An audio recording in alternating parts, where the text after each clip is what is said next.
Hello everyone, আসসালামু আলাইকুম। সবাই কেমন আছেন? আশা করি সবাই অনেক বেশি ভালো আছেন। যেহেতু আজকে ঈদের ১ম দিন, সবার ভালো থাকারই কথা।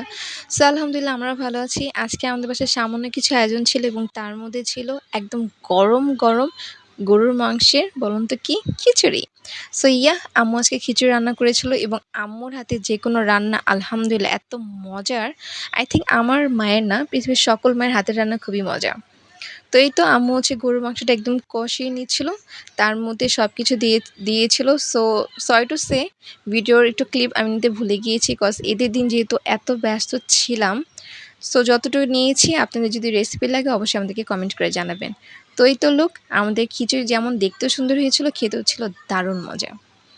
সো এই তো খিচুড়ি যখন রান্না করা হলো তখন আম্মু একদম সাদা, সাদা গরম উঠানো প্লেন পোলাও রান্নার জন্য সবকিছু রেডি করছিল।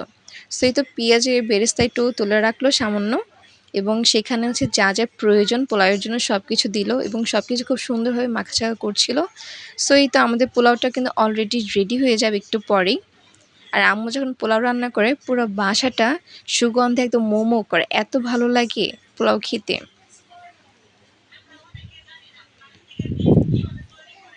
তারপর আমাদের পোলাও একদম রেডি। আর এখানে ছিল হচ্ছে মুরগির মাংস। আম্মু মুরগির মাংস কষাচ্ছিল। মুরগির মাংস রান্না করেছি। সাথে ছিল একদম গরম, গরম গরুর মাংস। আলু দিয়ে গরুর মাংস রান্না করেছি। সো ভিডিওটা কেমন লাগলো অবশ্যই আমাদেরকে জানাবেন। ধন্যবাদ।